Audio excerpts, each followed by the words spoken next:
Welcome back to the San Diego Opera Podcast. I'm Nic Reveles, your host, and I'm delighted that my guest today is the stage director for Rigoletto, fresh from Canada, Michael Cavanagh. Hi.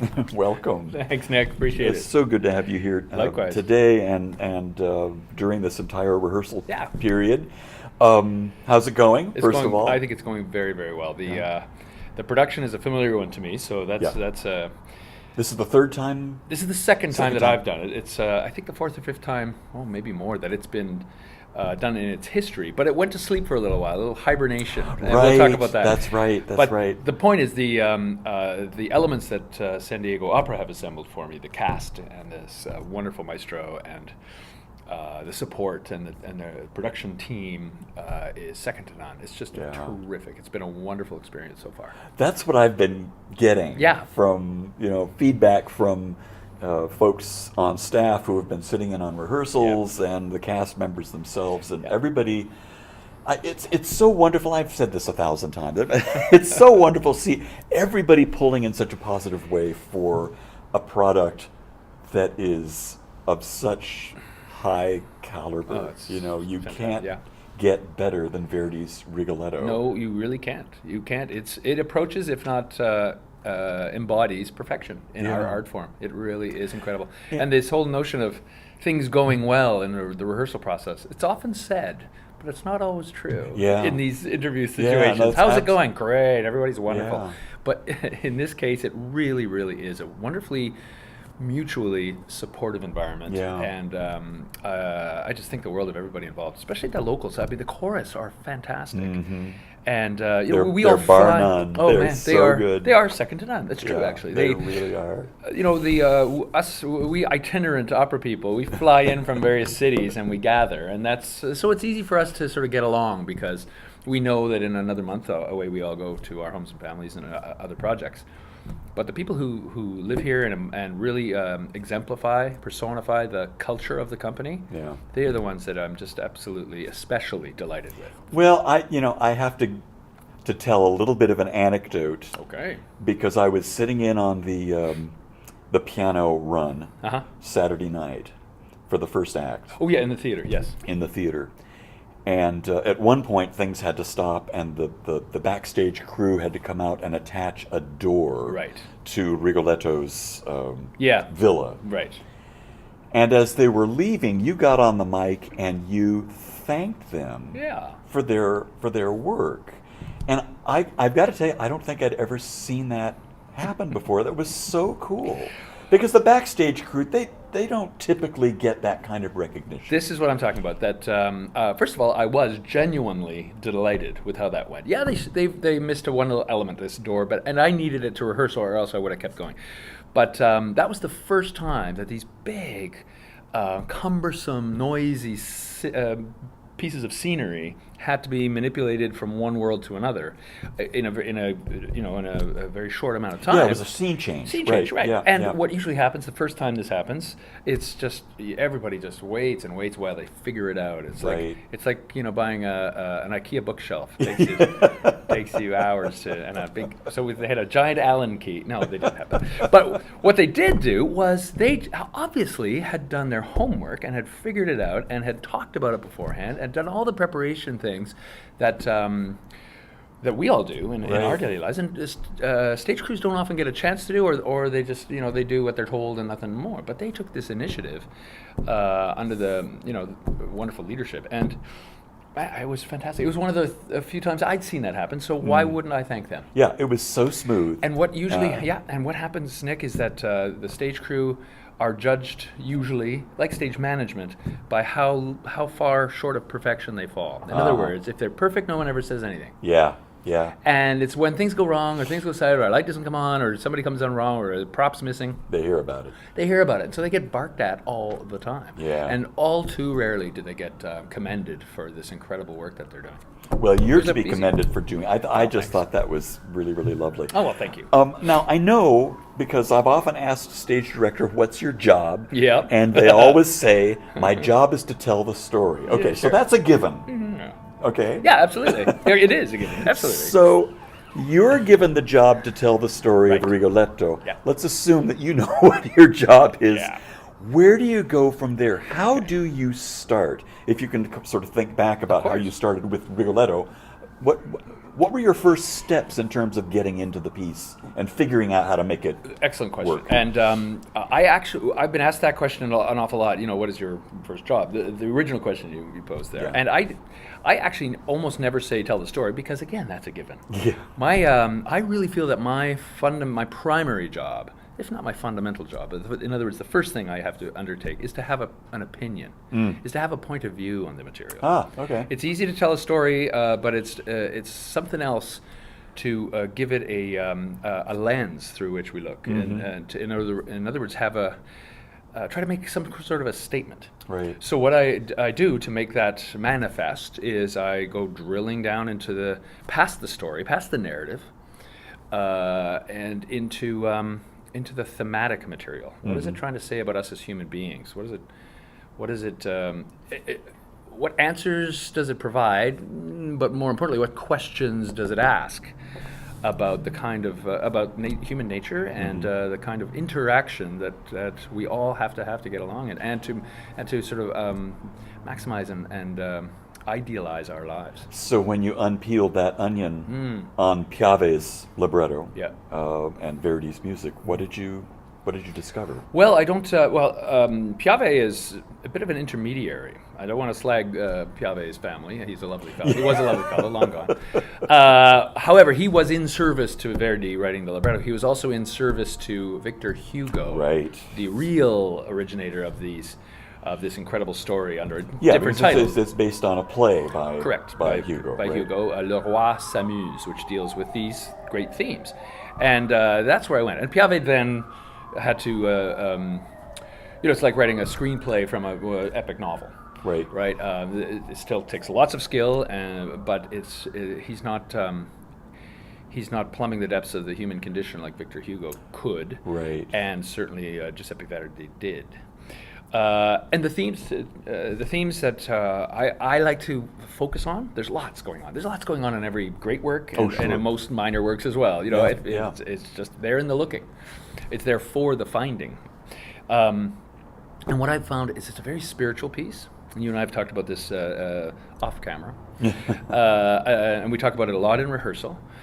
Ultimately, it is, I really think, fundamentally about that our actions have repercussions. Yeah.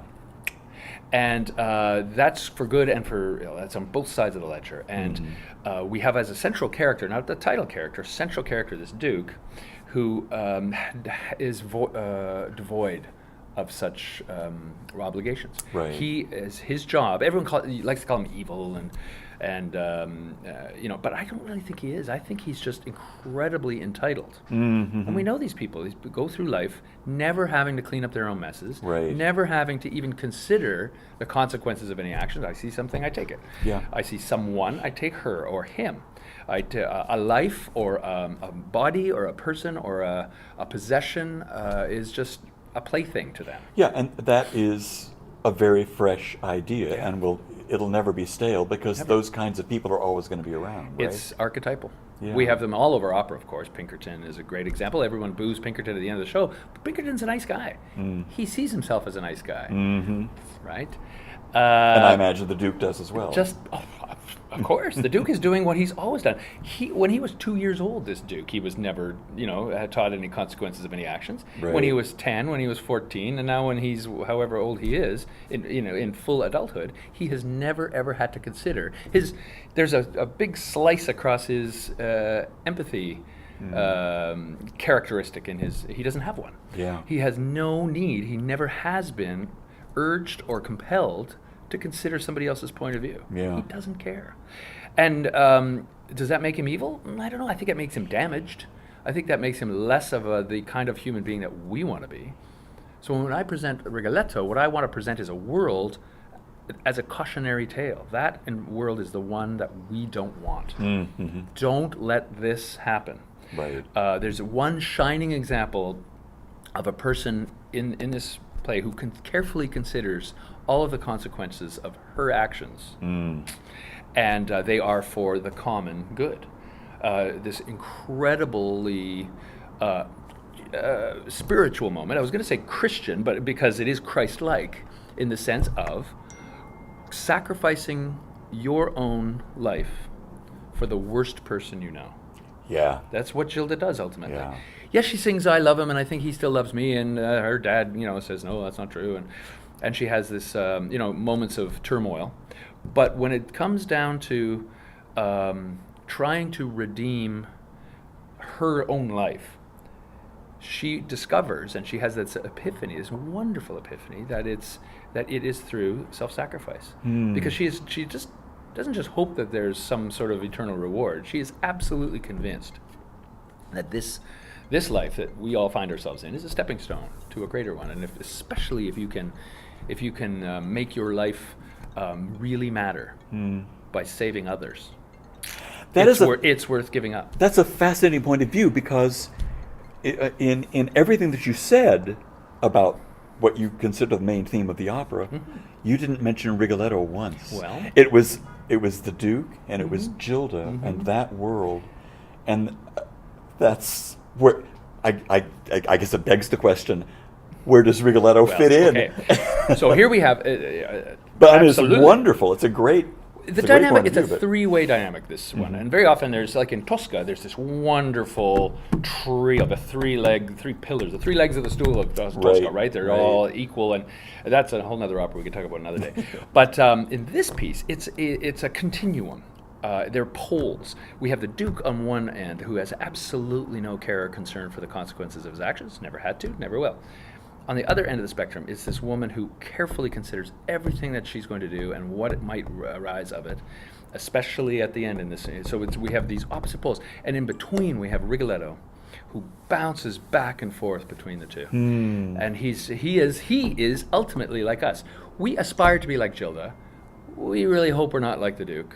We aspire to not be like the Duke. And in between is a person, the title character, who absolutely represents us. That's usually where we are. This very morning, I had 27 moments of, consequences of my actions and ignoring them and swinging wildly back and forth. He has all these wonderful things that, frankly, I can empathize with.